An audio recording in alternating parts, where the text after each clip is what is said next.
I have enough skill level at this point where I can beat someone up pretty badly without injuring them at all. Yeah. It's more of an embarrassment. I gotta stay on your good side. Yeah, it's literally like I can just embarrass you. Like Right. I could Yeah. hold you down and hit you with your own hands. You know what I mean? Like at this point in my career. For me, it's like I'm trusting God with my life right now. Like whatever he has planned for me is probably bigger than I can even imagine. And I'm just answering that calling and I'm going with it. To you, like what does that faith look like? I'll just be straight up honest. Like I'm not a religious person, right? Now you just opened your own Jiu-Jitsu academy, you know, precision Jiu-Jitsu. If you want to take it, that's my version of church and my Yeah. version of faith, right? Right. Jiu-Jitsu is my faith at the current moment. Just want to expand on your point there. Yeah, 'cause go ahead. I really like what you said Yeah. there. I think we're actually doing a lot of the same thing. What is up, you guys? Welcome to the Christo Show. My AI just timed out. I don't know what just Yeah, hold happened. on. Let's reboot that AI real quick. What do you mean you're not gay anymore? I'm oddly getting emotional now. You have to have faith and you have to put in the effort. Like spiritual drug dealer. Yes, Yeah. very much that. We have that calling and sometimes we answer it and sometimes we don't. Hey, what's up, you guys? Welcome back to the Christo Show. My name is Christo Giannopoulos, and I am your host. This is my Christian podcast where you come along with me on my born-again walk with Jesus. If you guys are new here, make sure to hit that thumbs up button, that subscribe button, and the notification bell because I upload new episodes every single Monday. In today's episode, I'm joined with Shawn Melanson, who is actually a black belt jiu-jitsu master who has competed against some of the best athletes in the world. He just opened his very own jiu-jitsu academy in Hudson, New Hampshire called Precision Jiu-Jitsu, and today we're exploring what it looks like to answer your calling. I hope you guys enjoy. You are a black belt jiu-jitsu. What is that considered? A fighter? It depends how you do it. It's just being it's I don't want to consider it like a karate black belt because it's very different. Like you can be a That's karate what black I belt associate at, in my head. Yeah. Yeah, you can be a karate black belt at like 11 years old, which you'll Right. never do in jiu-jitsu. But at the same time, like in jiu-jitsu, we don't consider it like a master of your craft because you're still continuing to grow as a black belt. Right. But there's different levels of it. Like I'm a competitor. I'm a guy that's always like out there pushing myself to be better versus like there's black belts that have just been doing it forever. And then there's black belts that are like just knowledgeable. I have pretty strong perspectives on what a black belt is, especially on the local scale versus what a lot of other people think a black belt is. And Well, you're competing with some of the best people in jiu-jitsu all over the Yeah. world, which is crazy. I didn't know that. Yeah. So like, what does it take to get there? Like, what does that journey look like to go from just like starting out to be able to compete, you know, with these world-class jiu-jitsu fighters? I've just been a local guy that's been pretty decent my whole life. Like we can go into like high school wrestling. Like I started high school wrestling at my junior year, where most people start wrestling at a younger age and then kind of continue it into high school. Where I started as a junior, which is pretty late. And I also I lived in Hudson, so I went to Alvern High School. Oh, you're kidding. No way. Yeah. So like that school's not known for wrestling. Right. It's not a good wrestling school. They actually I don't think many are in the area. There's, no. At least in New Hampshire. New Hampshire wrestling kind of sucks. Yeah. If we're being honest, no disrespect to like the guys out there. I like them. A lot of the kids are hard workers. It's just not at the level of wrestling around the country or even New York and places like that. It's a much higher level. But I've always been very intuitive with the sport and had a unique ability to learn versus like what I'd see other people do. Right. So like for me, I went from a first year wrestler to my second year being captain of the team, taking second in the state. And that's because as soon as I started wrestling, I'll try to outwork everyone at anything that I do. Right? Yeah.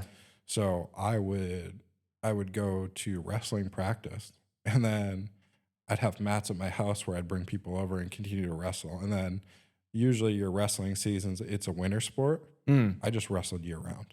Like, so I found clubs, I found different tournaments, I found everything to continue my wrestling. But like when I was wrestling, my parents have always been like pretty supportive of me. But like they weren't financially able to always do everything for me.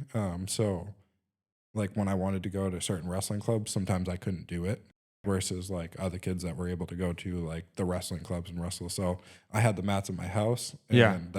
I would always just work really hard and just try to outwork everyone else. And that's how I was able to get from like literally a 2-year wrestler. And my weight class that year was the hardest weight class in Division II, to win, and I was able to take second. Like I said, as a 2-year wrestler, which is Wow. pretty rare. Yeah, I didn't realize you got into it so late, which is crazy because now you just opened your own jiu-jitsu academy, you know, precision jiu-jitsu. Do you want to just tell us a little bit about like, you know, just an view of kind of like what the academy is and what you guys do? The overarching view of precision is just like, I got to a point where I was training so much on a local level where locally,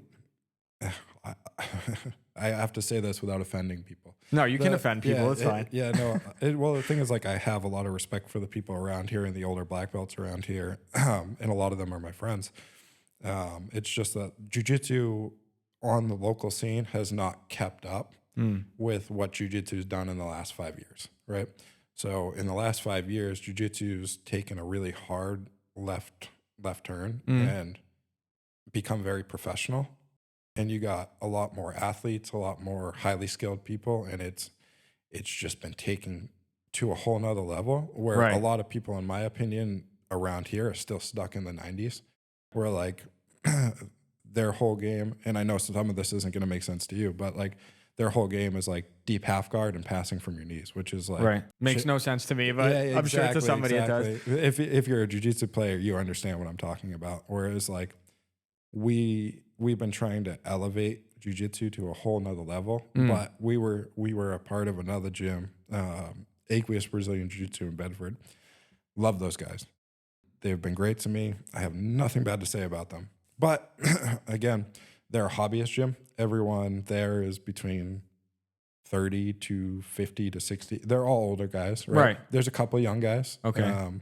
So it's something more for fun versus more like you're serious about this. This is professional. You're teaching people. What is the difference between like is this somewhere between like karate and MMA? Like what defines jiu-jitsu as jiu-jitsu for people who don't know? Because like I'm still learning a lot about it, you know? So yeah, if you want to define it as like definitely not karate. Karate, a lot of it is bullshit. No, like hiya. Yeah, exactly. Yeah. A lot of none of like the whatever you call it, cases or whatever, punching from your waist. All right, where more you could consider it if you watch the UFC, take out the punches and think about the grappling and the submissions. Right, so if you took out all the punches and we were just doing the grappling aspect of it with the submissions, that's jiu-jitsu. So you're not getting hit, but you still could get your arm broken. You know what I mean? Yeah, you've had experiences like that, right? Where you've like broken people's legs. Yep, That's intense. I have no labrum in my left shoulder.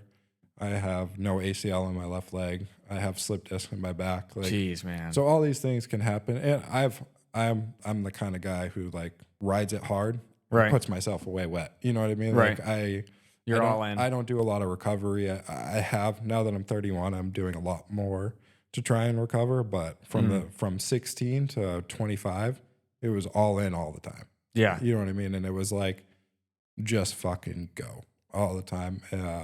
Even when I was 18, 19, 20 years old, I would train 3 times a day, 6 days a week, 7 days a week. That's got to be a lot of like labor on the body. Like that takes a lot of wear and tear. Yeah. Do you feel just as good as you did then? No. God, no. I used to be able to do that all the time. Now that I'm 31, I'm way more talented than I was then, but I cannot keep up with that schedule. I could not do. That's intense. We even have some 21-year-old guys now that like they train hard, but they don't train nearly as hard as I did, and so I give them a lot of shit about it as well. Like there's a lot of kids showing up. They show up late. They show up lazy. They don't train as hard. I'm like, dude, if I was your age, right? Like different story. You know what I would be doing, right? Like even we have certain kids that like they work 1 or 2 days a week, and they're showing up like super late. They come in, they just do training. They're kind of in, they're kind of out. They tell me they want to be competitors. And the funniest thing is like these fucking kids will come to me. They'll be like, I'm going to get you one day. I'm like, bro. You're like with your 3 hours of training a week. Yeah. I'm like, dude, I'm 31 and I still out train you. Yeah, I'm like, it's wild. It's a discipline thing, though. I think it's a generational thing, too. I've noticed this.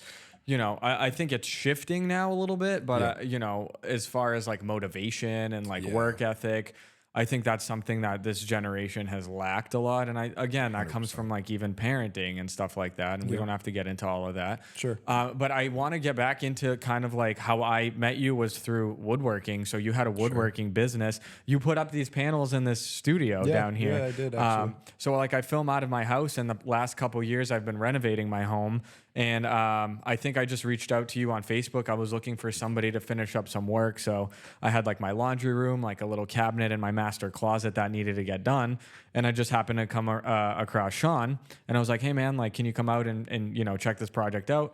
Long story short, we went about it. So I've always known you as like a woodworker. Yep. And then I kind of saw over the course of like 5 months that we were working together, how you like were increasingly like, man, I'm like over woodworking and I'm really getting into this jiu-jitsu thing, and now I'm opening a business.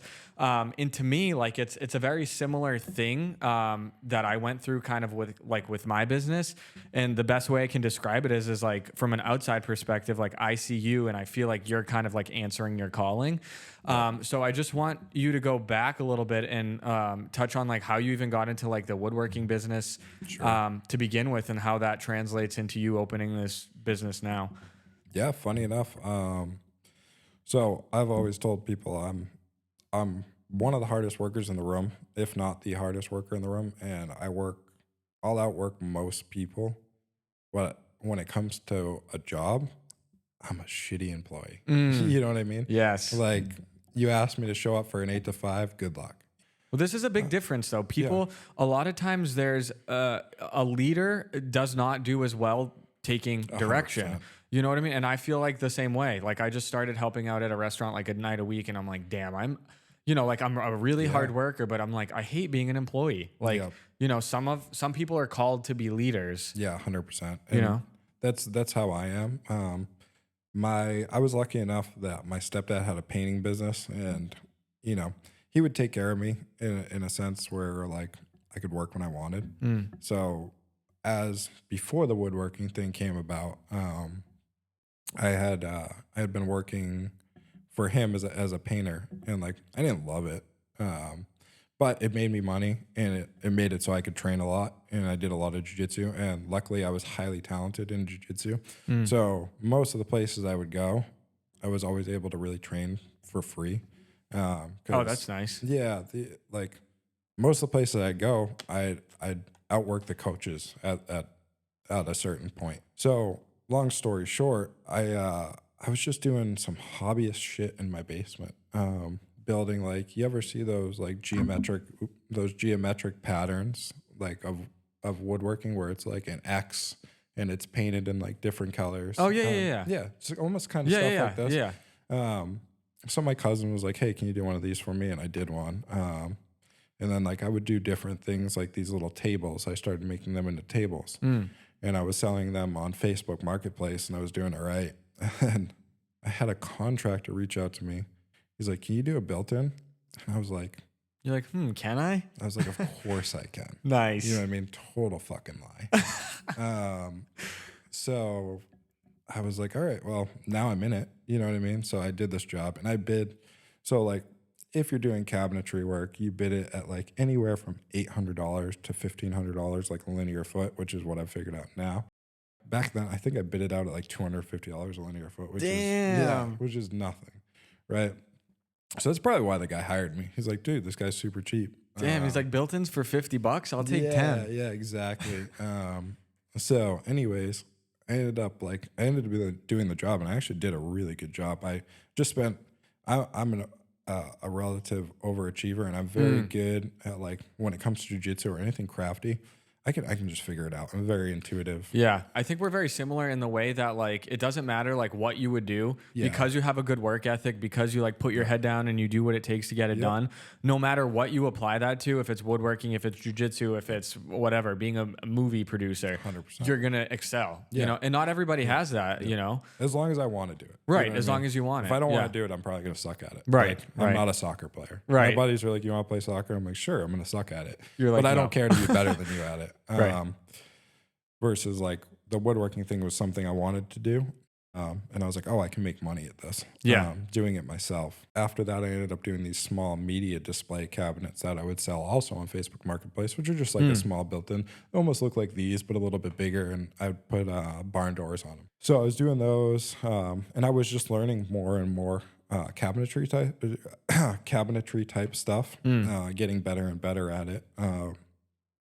And then there was like, I had done my built-in job, and then there was more people that wanted built-in stuff. Oh, go back to that first job. Funny enough, like when I did that, like the built-in was very good, but it had crown molding at the top. So I was literally in the driveway, like with a coping saw, watching a YouTube video on like how to cope crown molding. You know That's what I mean? wild. To do Yeah. my first ever crown molding. And it's still there today, doing very well. Like, Wow. you know, so I was still living with my parents at that point. Towards the end of it, I had moved out, but my workshop was still in my parents' basement. So I would actually just like go there to work. So like shifting into that like jujitsu business, Mm-hmm. was that a call? Like, did you ever feel guided like spiritually? Is that something like you felt in your soul, like, okay, I need to make this shift? Or was it just something you had been thinking about for a while? Cause like similar to you, like when I had that like gut instinct to leave my business, it started off small and then it grew bigger, bigger, bigger. And now being where I am, I've come to realize like that was God telling me like, it's time to go. Like, and you know, I had that feeling and, you know, like I said, it got bigger and bigger and bigger. And I was like, you know what, this is a voice like I can't not listen to. Like it's getting very clear. Like I don't want to be here anymore and I'm being called to do this. Did you experience anything like that? Yeah, actually, that's where I'm at right now. But let me just bring it back a little bit more to like the working in my parents' basement, because a lot of this has happened in the same way. So I found out that like my parents were leaving the place they were at. They just couldn't financially take care of it anymore. And they needed to move somewhere else. And we had moved out, and it was a very big house for them to be taken care of by themselves. Yeah. So it was like, all right, it makes sense for them to not be there anymore. But I was like, oh, I'm losing my wood shop. So I had to find another space, which put me in a 2,300 square foot warehouse space, which is pretty big for a workshop. You don't really need that much space, but I found out I had like 3 months to figure it out. It's funny too, because at that point, like the woodworking business started to become more of a financial stability for me. And it was like, oh, cool. But then it's like I had to go into a warehouse space, spend a bunch of money, new tools, this and that. So it was like I took a hit financially. And then over the next year or whatever, I built it up. And I was doing again financially. I should say I was doing decent financially. And then my buddy Alex, who's one of the main reasons I'm at the level I am today, as well as still doing what I am today, kept telling me, he's like, dude, we got to open a gym. There's like no one doing like what we're doing. We got to open a gym. And to be honest, I didn't want to do it. I didn't want the responsibility of it. Wow. I didn't want to deal with the people. I didn't want to deal with the personalities, because there's a lot that comes with it. Like me running my own woodworking business, I never had employees because I knew I didn't want employees. Oh yeah, it's a completely different ballpark when you have employees and it's just different. you. Yeah. Yeah. Even like dealing with clients. Like you've been a great client. I appreciated working with you. Super understanding, super reasonable. Not everyone's like that. Oh, me in particular? Thank you. You specifically. Especially because your job took way longer than it was supposed to. Because of the what was going on in my personal life with the businesses. Honestly, bro, I would have like me a year ago would have been so antsy and pushy on you to get that done.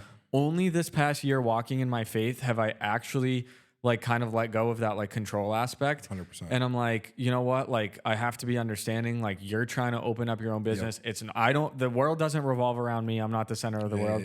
So like even just like my walk in faith has taught me to be more like understanding of what other people are going through to Yeah. give people grace, because like Sure. with spirituality, like grace is like the whole thing. Like if you realize like you're doing something wrong and God gives us like that grace to get it right, it's the same idea. Like if we can't apply that to other people, how are we being good examples of like what a Christian is? Sure. And it's like again, like a year ago, I would have been like, dude, like what the heck's going on? Like, where's my shit? Like, why isn't it done? But like my walk has really kind of taught me that. Yeah, I think also, this is coming from my perspective because I don't know, but it seems like you've also had a big lifestyle change since then, right? Huge, As well as like the Christianity and finding God and whatever. You went from a restaurant atmosphere, which is crazy, Right. It's all the time like, get the sub out, get the pizza Right. out, get the shit out of the oven, especially. Hectic. I've worked in a pizza place. I've never ran one. Right. But I understand the aspect of like lunch rushes, the push, like dude. shit done, like being behind it, especially now that I run my second business. Like you're always going, you're trying to get things done versus like, it seems like your life now is a lot more relaxed in your everyday life as well. So dude. it's nice to be able to take that step back and be like, oh, not everything needs to be go. Go. But that's the thing. A lot of people don't answer their calling. So I 100%. think personally, like I feel God puts our calling on our life. Like I have a couple verses here I wanted to read you because as I've been getting into scripture, I'm like reading these things and I'm like, dude, what? This applies to my life in crazy ways. So one of them is Ephesians 4 verses 1-6. It says, as a prisoner of the Lord, then I urge you to live a life worthy of the calling you have received. Be completely humble and gentle. Be patient, bearing with one another in love. Make every effort to keep the unity of the Spirit through the bond of peace. So when I read that, I'm like, damn, like God literally tells us he has callings on our lives. You know what I mean? And another one was Romans 11:29, and it says, for the gifts and the calling of God are irrevocable. He does not withdraw what he has given, nor does he change his mind about those whom he gives his grace to, or whom he sends his call to. So that's crazy. Like God tells us like he gives us all different gifts. You know what I mean? But the idea of like not answering your calling, like if I didn't listen to that gut feeling, some people might call it a gut, some people might call it their intuition, some people might call it God. If you don't listen to that, you don't know what's going to be on the other side of that. 100%. Like if you had continued into woodworking, you could have gone like 5-10 years and been fine financially, but have been miserable. Yes. But you kind of listen to that call from what I see. And I was in the same way, but if I didn't answer that call, I wouldn't be here right now having that more like relaxed lifestyle. Yeah, that's a good point. Answering the call, yes. Following your passions is super important, right? Like that's one thing I see a lot with people in general is the working the 9 to 5, coming home, drinking a couple beers, going to bed, working the 9 to 5. Everyone's miserable. Yeah. Whereas like answering your calling, doing what you love, following your passion. Like right now, I'm definitely not the most financially stable. Like right. Versus what I was when I was just doing woodworking. Like I've taken a lot out to run the jiu-jitsu business, and it's not nearly as lucrative as running just a full-time cabinetry business, but I'm way happier. When we started the jiu-jitsu business was because, like I said, we had that big warehouse space. And again, it wasn't my calling at that time. It wasn't. I've always been a jiu-jitsu practitioner, right? And I've always been really talented at it. I've done really well for myself. Yeah. But like being a coach wasn't even close to something I wanted to do.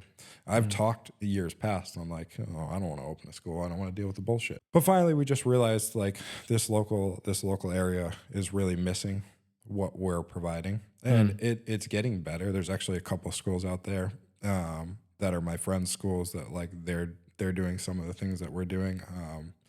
My friend Lucas Valley, who's right down the street from me, phenomenal jiu-jitsu practitioner, a little more traditional than I am. I'm a lot more of the laid back style. He's a little bit more traditional, does the gi thing, does the belts and whatever. My buddy Nick Fiore just opened a gym last week. Nick Fury? Yeah. Oh man, that's a crazy name. That's like the guy from Avengers, isn't it? Nick Fury? Yeah, I think. But he's Fiore. Oh, okay, like an Italian name? Yeah, not Furry. Okay, I was like, damn. Yeah, but Nick's awesome, incredible jiu-jitsu practitioner.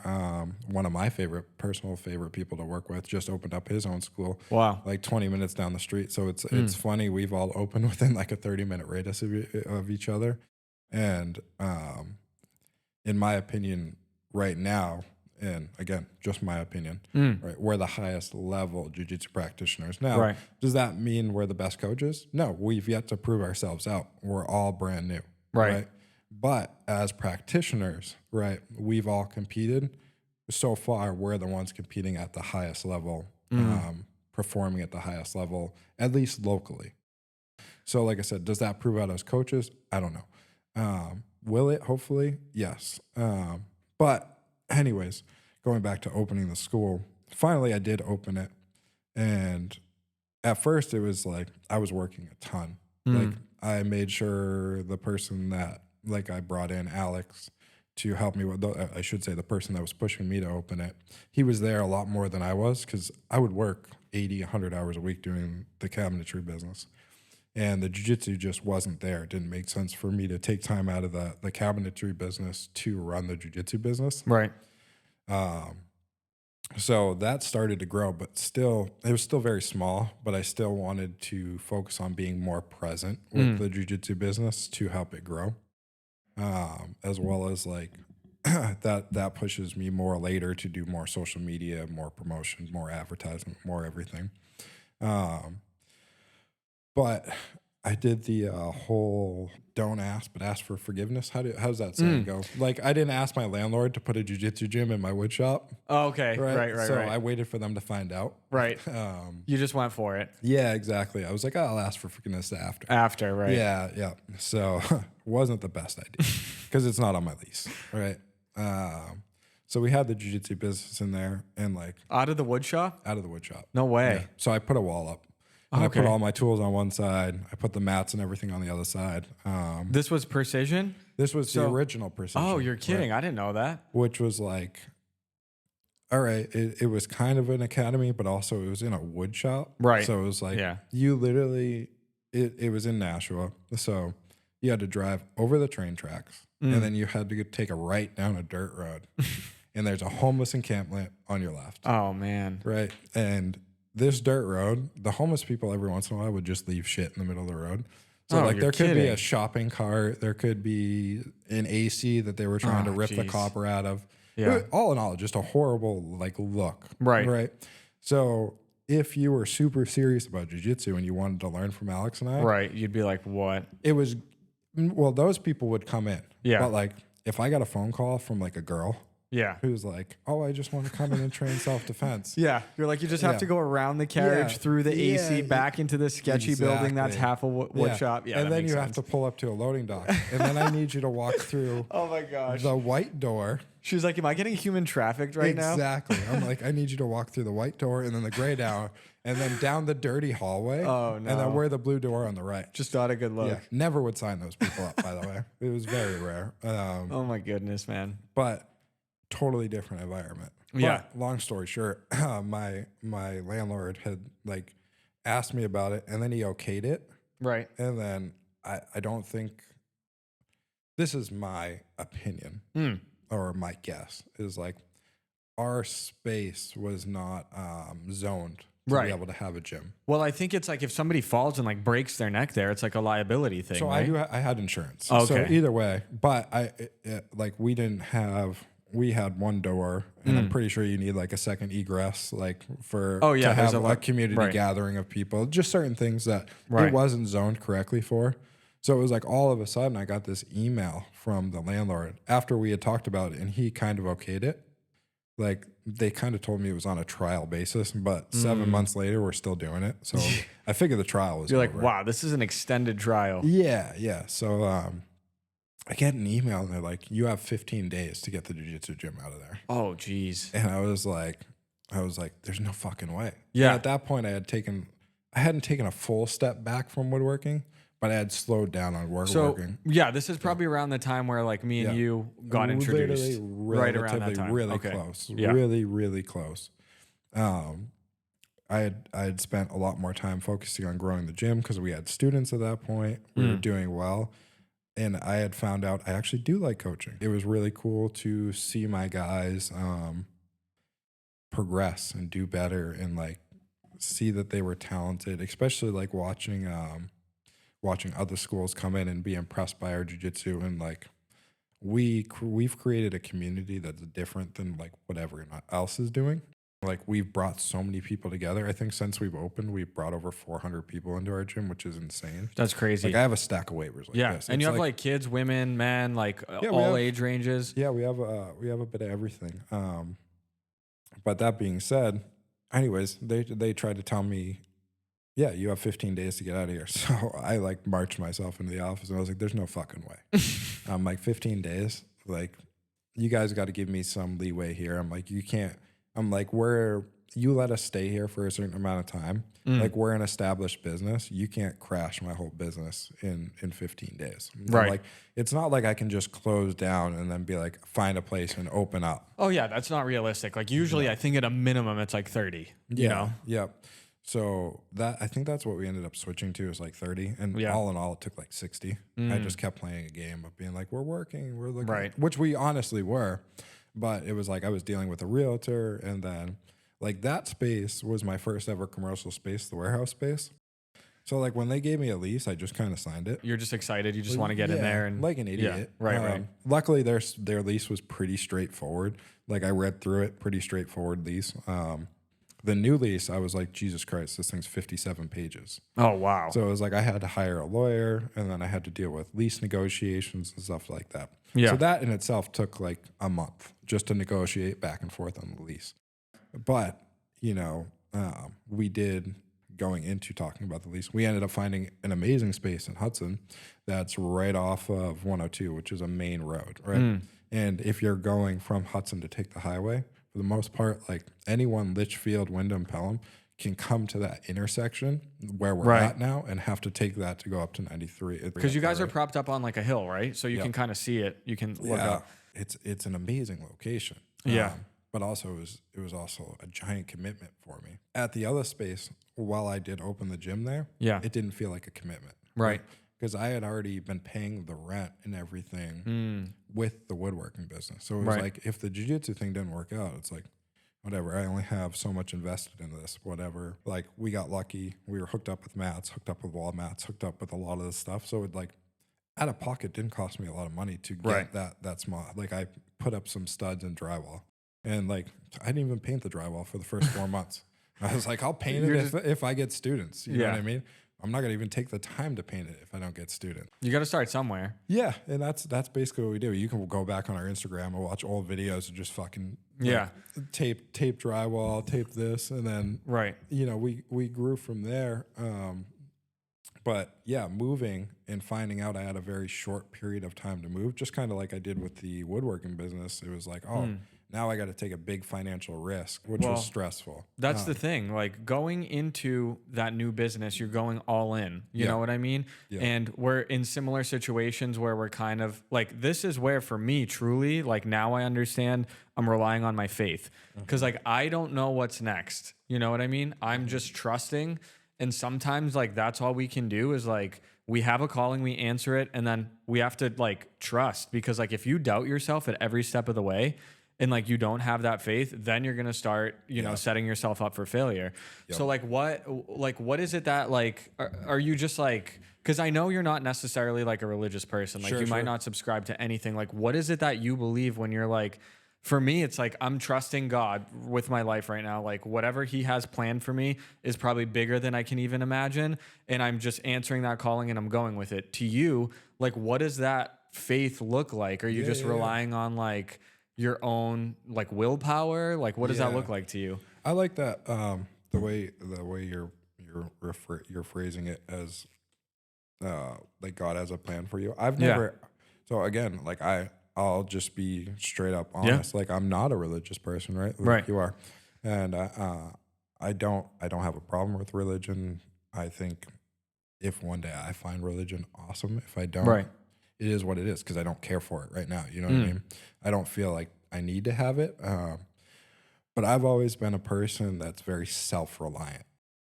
So like I was just having this conversation earlier with my other instructor, is like, I'm really bad at complimenting people, right? As silly as that sounds, but like I don't tell people they're doing a good job because I've never had a lot of people to tell me I'm doing a good job. Yes. There is certain people that have, don't get me wrong. I've had a lot of support from family and cousins and certain things, but I've also never needed it. Like, I don't give a shit if you tell me I'm doing a good job. I relate to you a lot Yeah. because I experience the same thing. I find a lot of times, like in my life personally, like Yep. I've always had to be my own like number one cheerleader. Yep. But what I've also found is that gets exhausting. Yep. And letting go of control was one of the hardest things for me in my walk with faith, because through not getting appreciation from other people, recognition, other people lifting you up, you rely so much on yourself that you become the center of your universe. And it's really hard to give up that control. So like when I gave up my control to God, it was extremely hard for me. But I realized that my life started getting like, I wasn't looking for that validation from other people. Sure. Because I was like, you know what, God, like I don't need it from other people anymore. Yeah. You know what I mean? I think when I was younger, I needed more validation. I definitely was like seeking attention or validation as a younger individual. But as I got older, and not even that much older, like 21, 22, 23, like I said, I'm 31 now. So again, not an old man, but like I stopped seeking validation, whether it be from friends or women or whatever the case may be, elders. Like I've always been super self-reliant on like whatever I'm doing. So it's like I've never given a shit if you think I'm doing a good job. I've never needed you go boy. You know what I mean? Like none of that. Like go Shawn, go. Yeah. That's like I never gave a shit. Like I'm gonna do what I'm gonna do. Right. And I think it's the right thing to do. And I really don't care if you think I'm doing a good job or not. Yeah. There has definitely been some perspective changes as I've gotten older.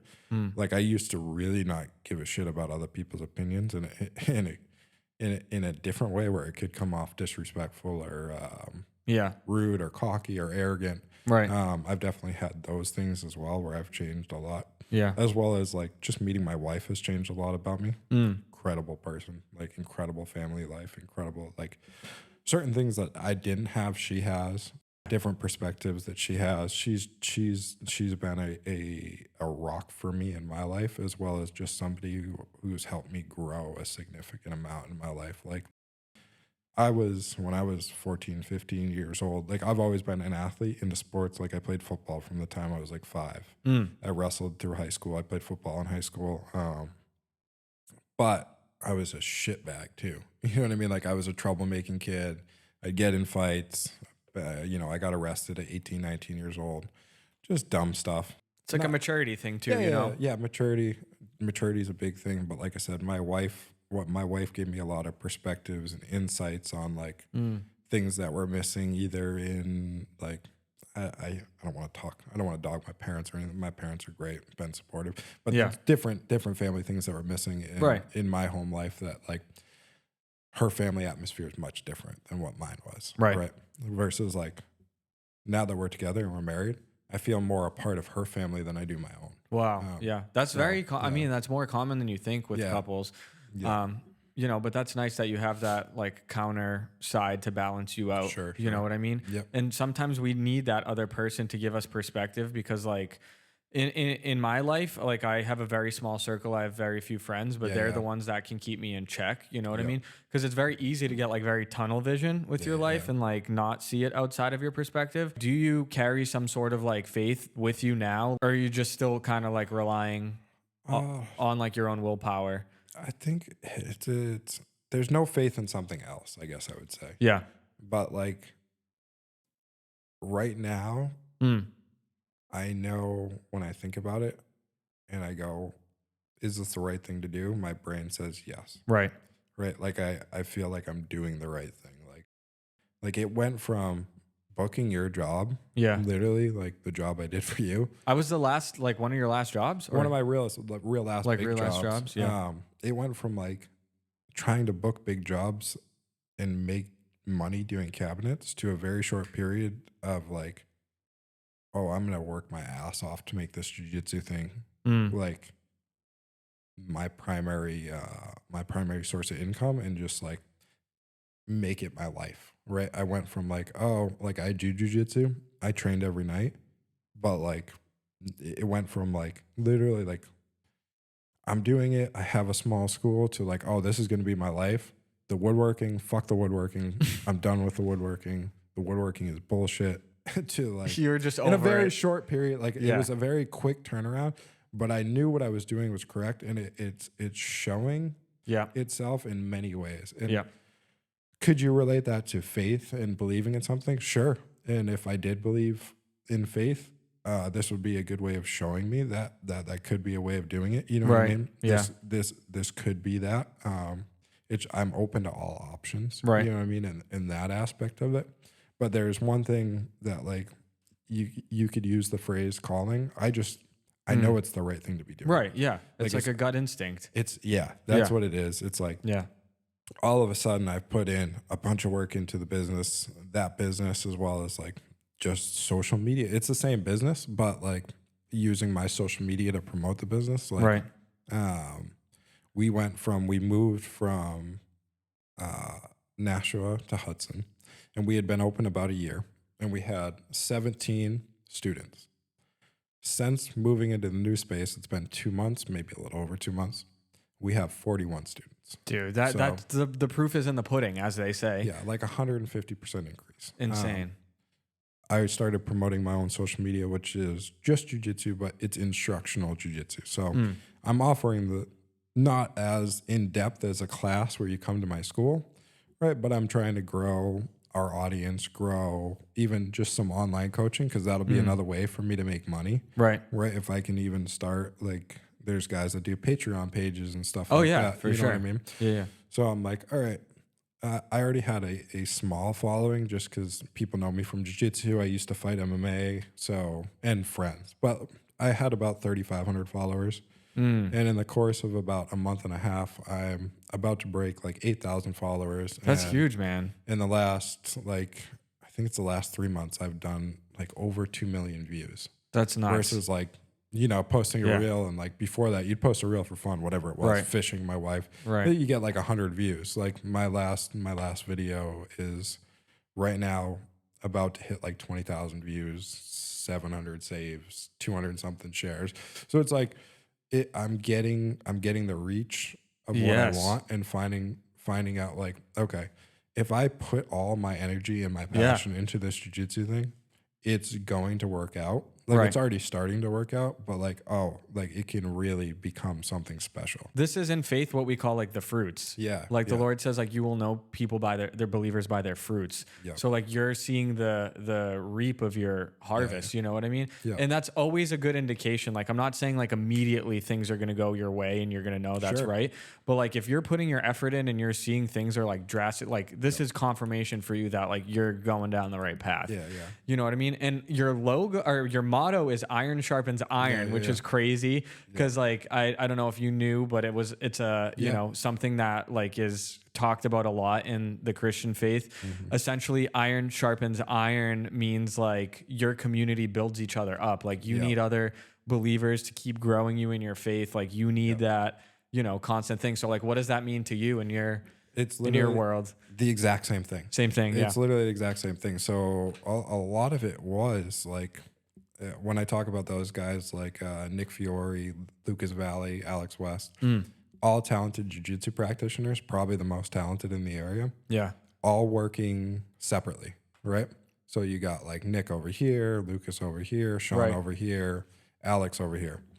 Well, how do I provide a place, and you could relate, I'm not going to say Precision is a church, but if you want to use that example, right? That's a good, that is a good analogy. How do I create a place to bring all these talented people together? Yeah. Right? Which is the community, the jiu-jitsu community. How do I bring all these people together to help build each other up? Right? And that has been my goal for years, but I never had a place to do it. Right? So finally I opened my own place, and like we have people from all over. There's other gyms that do open mats, so it's not like I'm like this creator of open mats or anything like that. Right. But like I've done something that I believe is different on promoting it specifically to guys who want to become high level athletes. So like now we've had people from like Maine, Vermont, Rhode Island. That's a lot of reach, man. All just driving Connecticut as well. Like I have waivers from all over. Also, like people that just fly in for a vacation. Like I've had people be like, "Oh yeah, I was scrolling my Instagram feed, right? And now I'm a part of their algorithm." Huh. And they're like, I was up in the area visiting, and like now your school's the place I went to. I see that like you guys are doing this thing. But anyways, it was like trying to find that place where I could bring everyone together to elevate the level of jiu-jitsu of everyone. So like when you talk about that iron sharpens iron, it's the same thing, just a little bit different perspective on it. We're doing the exact same thing. It's just in jiu-jitsu. Right. It's so interesting how those parallels line up. Because like this is actually, I don't even know if I told you this, but like I started being involved with a group where they kind of like come over to my house, and like we travel like 5 days a week, like just to other people's houses, and it's just the same idea as like community. And what we're doing is like they're coming over, like we're having dinner together, we're just like catching up, like it, you know, making sure we're in community and just like reading the word together, because that was the original goal of what the church was supposed to be. It was never supposed to be religion. It was never supposed to be these rules and sets and like you go into this building and you only go once a week and that's your faith.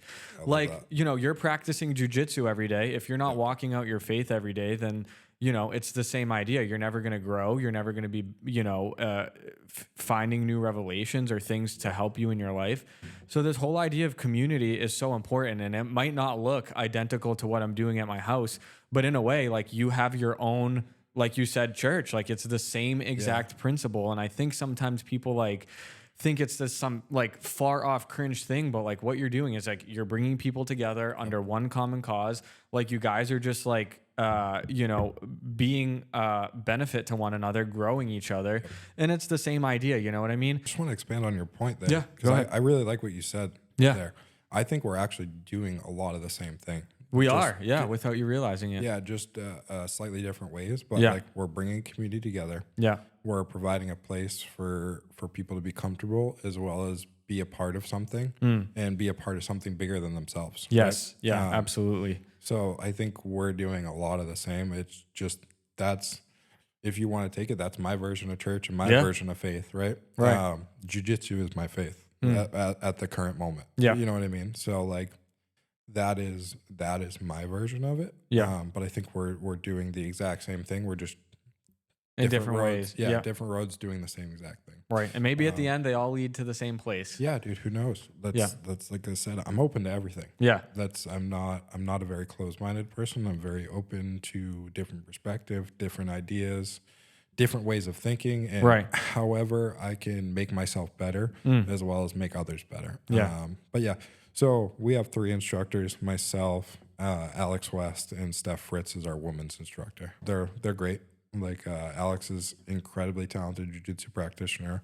Only been doing it 6 years, which is what makes him being as talented as he is incredible. Yeah, especially on this local scale. Again, I try not to dog it too much, but if you want to be really good, until we opened up, or like I said, Valley opened up, Nick Fiore's gym, you could be a decent local competitor. But when it came to that world stage, being able to keep up with those guys, it just wasn't being kept up with. Right. Like you want to pump out like quality athletes that are like serious about being in this. At least like, at the young age. There's some good Masters world champions, especially a little bit further out. Like John Connors is an incredible example of like an older Masters world. I think he has like 4 Masters world titles. I've actually fought his son like twice in competition. Is that your end goal? Like, do you want to be like a world master? I would love to be an adult master. An adult master? That's the real title. Like being an adult master, or an adult world champion. Like, an adult world champion. And really, it's like an ADCC champion. Do I think I'll achieve an ADCC championship at this point in my life? Probably not. I'm 31. There's guys that are definitely better than me out there, and a lot of them are on steroids, and I'm not. That's very common in any fitness industry. So it's definitely hard for me to keep up with. But but do I think I could crack the top 15 in the world? For sure. Hell yeah. That's awesome, man. so my Never goal- say never either. Yeah, I'm not saying I couldn't do it. Right. But I'm battling a lot of injuries. I'm battling just having, you know, the right training partners to be able to achieve that level of success. I'm Right. not saying I couldn't do it. I just like to stay realistic. Yeah. My goal is to be the best version of myself all the time and stay the highest level that I can. Right. Right. So if I can do it, awesome. But if I can't, not going to be upset about it. I've already achieved much more than most people will be able to achieve. Right. So Yeah. I've gotten lucky enough to compete against I shouldn't say a significant amount, but a good amount. Most of my opponents in the past 2 years are ranked within top 20 in the world. That's crazy, dude. Yeah. That's like obviously not a lot of people can say that. Yep. I mean, it seems like opening this gym was like the perfect like next step for you. Yeah, it You know was. what I mean? Yep. And it's now allowing me to elevate my jiu-jitsu even higher. Whereas like before I was so focused on the cabinetry business and still doing my jiu-jitsu, but there was time like I took a match against Oliver Taza. Yeah. And I think right now he's ranked number 7 in the world, maybe. Anywhere he's between like 5 and 15. I don't really know where he's That's at. crazy. But he's a very, very talented guy. He's always been like one of those people who he goes to ADCC, which is something you have to win trials to get to. He's never been like an ADCC champion, but incredibly talented dude. Hard match for anyone in the world.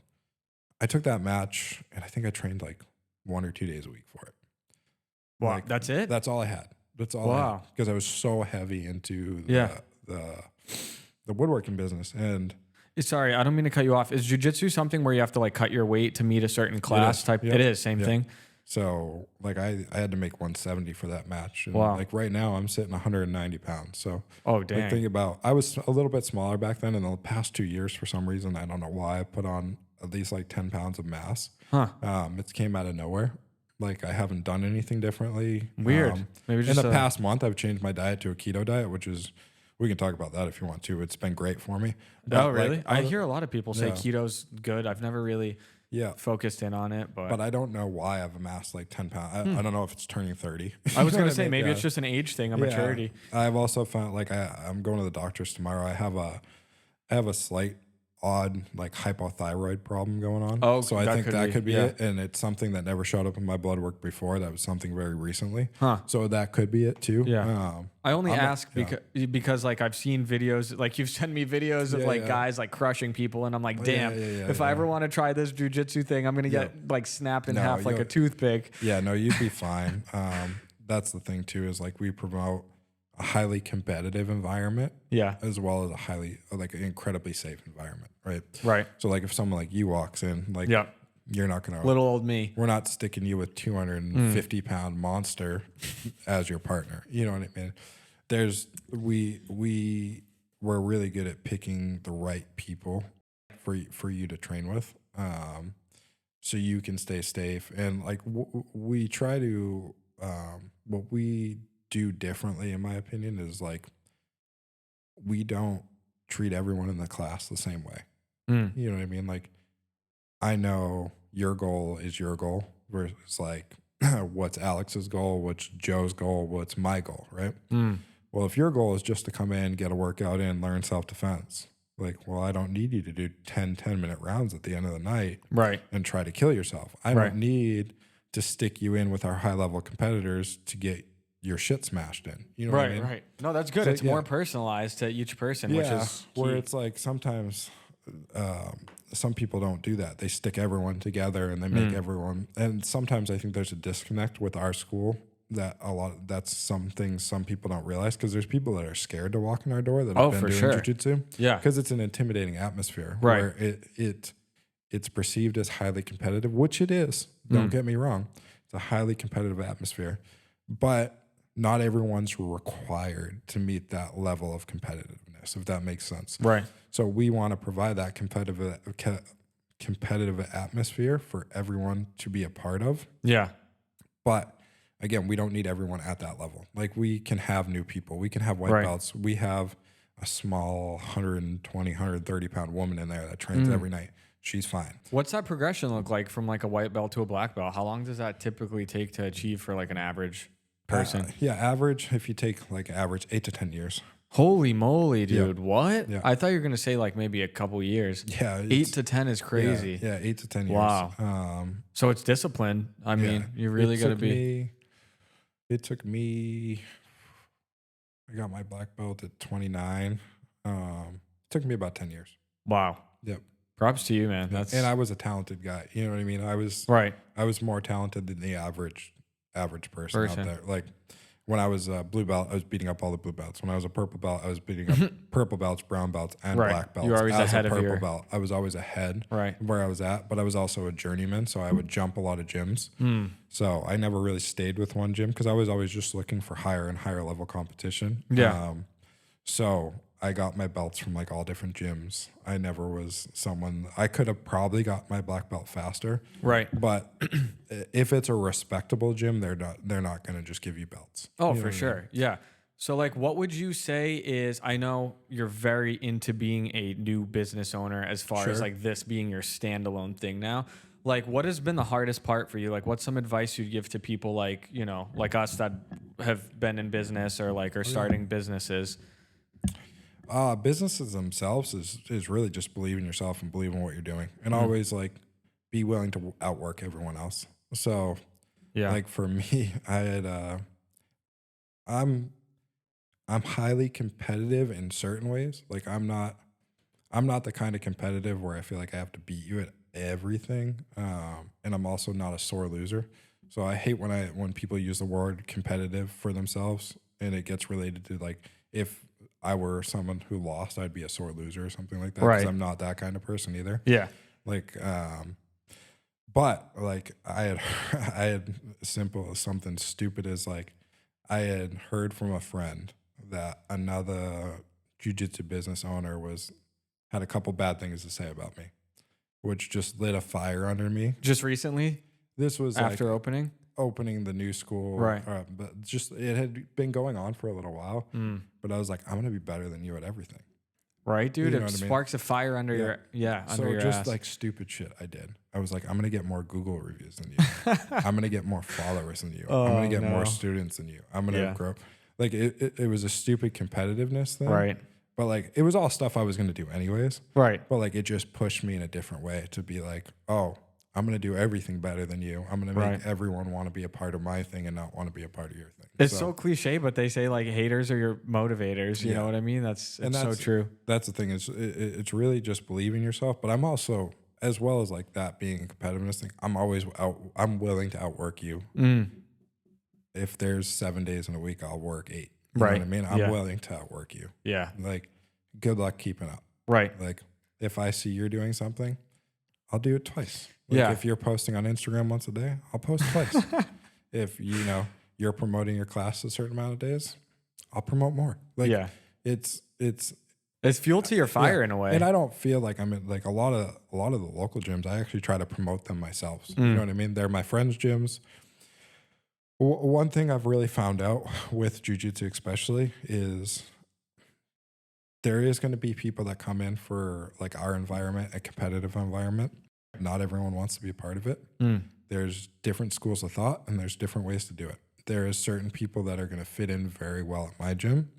There are certain people that are going to fit in very well at my friend Nick's gym. Yeah. There's certain people that are going to fit in very well at my friend Lucas's gym, as well as my friend Greg's gym. Like, right. There's someone somewhere for everyone. Again, we're all within the same 30-minute ratio. Yeah. These are all my friends.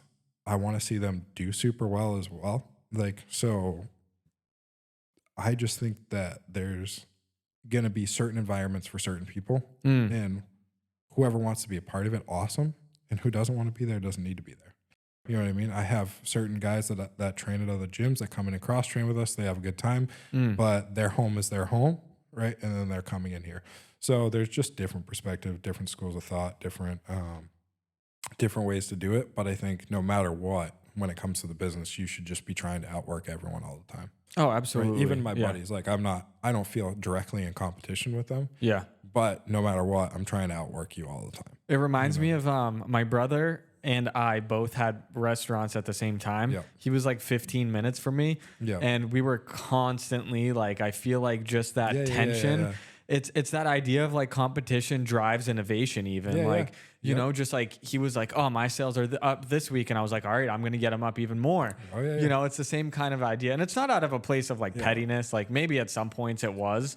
But, you know, it's just like fuel to the fire. All I wanted to see was jiu-jitsu on a local scale elevated.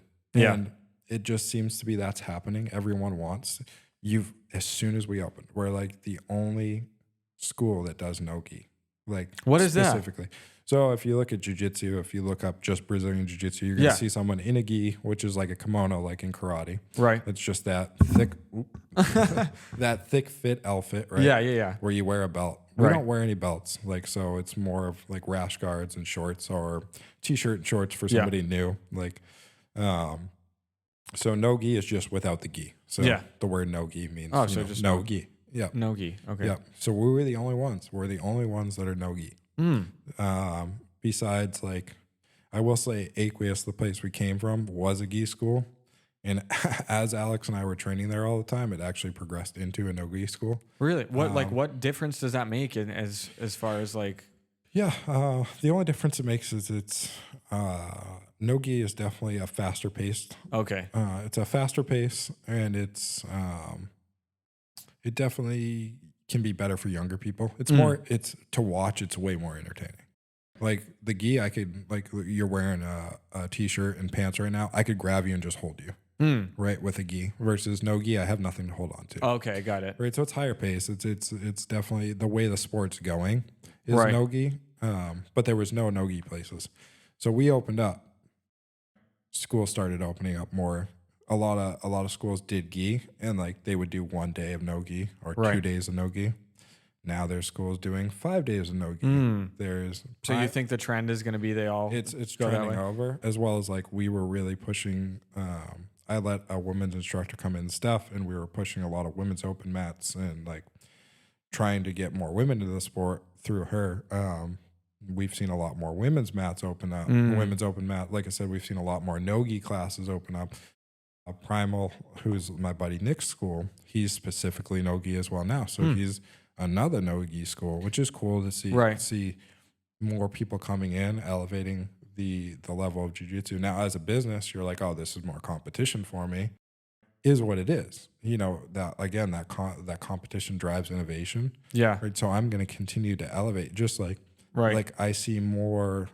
I don't want to sit here and just be like, oh, everyone's doing this because of me. No, you can notice trends though, because it was the same way with my restaurant. Like I remember putting this wrap in, for example. It was called the Cali Guy. It was like a cilantro lime mayo. And then all of a sudden, overnight, like over the course of months, like all these restaurants put in the same thing. And I was like, dude, what? So there's simple trends, just as like doing more social media advertising, video. Like me and my wife started doing. We haven't been doing them lately because we've just been so busy. I do want to go back to doing them. Right. But we would do this 4 to 6 second clip that would just be a video of our daily schedule, and we'd post that to our story every day. Nice. Right. And then you saw other schools. Now they're posting their story every day. Yeah. Which I'm not offended by. I think it's great. If you can take my ideas and use them to help promote your business, it's awesome. Like if other people are copying it, I know what we're doing. Clearly, you're doing something right. Exactly. Yeah, exactly. So I've seen a lot more since we've amped up social media. I've seen a lot more schools amping up their social media. Yeah. And there's some people that were doing it before us too. So I'm not just going to take complete and total credit for it. But it seems to be like there's certain trends that we've been doing that I see other people trending in the right direction and doing the same things. And like I said, that just really helps me know I'm doing the correct things. Exactly. I'm a new jiu-jitsu business owner. You know what I mean? And I've had other people tell me like the certain things that I'm doing are incorrect as like old school jiu-jitsu business owners. Yeah. And turns out I think I'm doing it right. Yeah, dude, you know I think so too. That would be my best advice to you as somebody who owned businesses for like whatever, 6 years. Yeah. Never get comfortable. You know, always check yourself periodically, whatever, quarterly, yearly. Like, what can we do to keep setting ourselves apart? And I'm not saying like you have to force something just to be different, but like always check in. You know, even check in with your staff. Like, are we are we still going down, like a good route? You know what I mean? So I guess this is a good place we can kind of like end it off on. Like if somebody wanted to come into your, academy, school, gym for the first time, like what advice would you give to somebody? Because again, I think a lot of people might hear jiu-jitsu and they might be like, oh man, that's intimidating. Like, are you looking for, to take new people in? Is that your goal? Or do you just want to keep it more of those, like higher level students? Originally it was hopefully just building like a place that was highly competitive, highly this, highly that. And then realizing like, oh, that's not exactly what we want to be. We've really changed kind of who we want to be and what we are over a period of time. So like it's really nice to have those new people come in because they're going to be homegrown white to black belt if they stay that long, right? But they're homegrown in our style. They don't have bad habits, right? So if like you are somebody who's new, who's maybe interested in it but intimidated by it, it's just come in. It's really it's not nearly as bad as what you think it might be. Like I'll only speak for my gym. I won't speak for everyone else. We do a really good job at making sure those new people are well taken care of. They're well protected. They're going to be in a safe environment. So far, we've had some injuries when it comes to competitors going at it, which is going to happen. But we've never had a new person come in, leave injured or anything like that. Usually the only people that get hurt are people that are specifically training for competition and something maybe happens. You know what I mean? And it's not like I have a repertoire of those things happening. It's just we're athletes, we're doing a sport. Yeah. It happens in football, it happens in soccer. Right. It's inevitable. It happens in baseball. Like we're throwing people around, we're doing joint locks, things get twisted. We haven't had any catastrophic injuries, but you know what I mean? These things are going to happen. But if you're just coming in, looking to get a good workout in, looking to learn self-defense, for the most part, if you train smart, you're not going to get injured. There is certain places where certain guys have egos where they'll actually specifically, like I've been to places where there's guys that go out there trying to hurt people. We don't allow that in our gym. Yeah. Like we're going to check your ego. Right. Like if you come in there with an ego trying to hurt people, number one, we're blessed enough to be highly talented jiu-jitsu practitioners. So you're going to kick the crap out of them if I'm they just gonna try to fuck do you that. up. Like if you come at one of my guys, we've had That's people come in wild. on Sundays that just like want to beat my guys up, and then like it comes time to roll with me, and they'll be like, "Oh, I just want to roll light." I'm like, "No, bro, you're gonna get fucked up." Like you're not gonna come. You're like, in here, that's not an option. You're not gonna come in here and be an asshole to everyone, and then when someone comes to you and challenges you, if you got to take it, if you're gonna dish and it the out. thing is, like, I have enough skill level at this point where I can beat someone up pretty badly without injuring them at all. Yeah. It's more of an embarrassment. I got to stay on your good side. Yeah, it's literally like I can just embarrass you. Like I could hold you down and hit you with your own hands. You know what I mean? Like at this point in my career, that's the difference between someone also who's highly talented at their sport versus someone who's just a spaz that wants to hurt people. Exactly. You know what I mean? But yeah, we don't allow that. We like our environment's super fun, super laid back and relaxed. Where, like I said, I really want to make sure people are taking the training seriously, but also just having a good time. It's very much a community. It's not, when you use the word academy or school, like it's not like a school where you're being told what to do. You know what I mean? It's like we're teaching you, but again, it's very much a community versus an academy. Yeah. So that's the best way for me to put it. That's incredible, man. Well, thank you for sharing all of that. I feel like I learned a lot even about jiu-jitsu, just like even having this conversation with you. If people want to follow along with the journey of, the new place, where can they find you? So Facebook or Instagram. Instagram's going to be the best place to follow us, just because I do so much Instagram social media. That's really all I do. Yeah. It does go to Facebook as well. But our Instagram handle is precision, I think, _ jiu-jitsu. Nice. And then my personal one is Shawn, SHAWN, Melanson, MELANSON 160.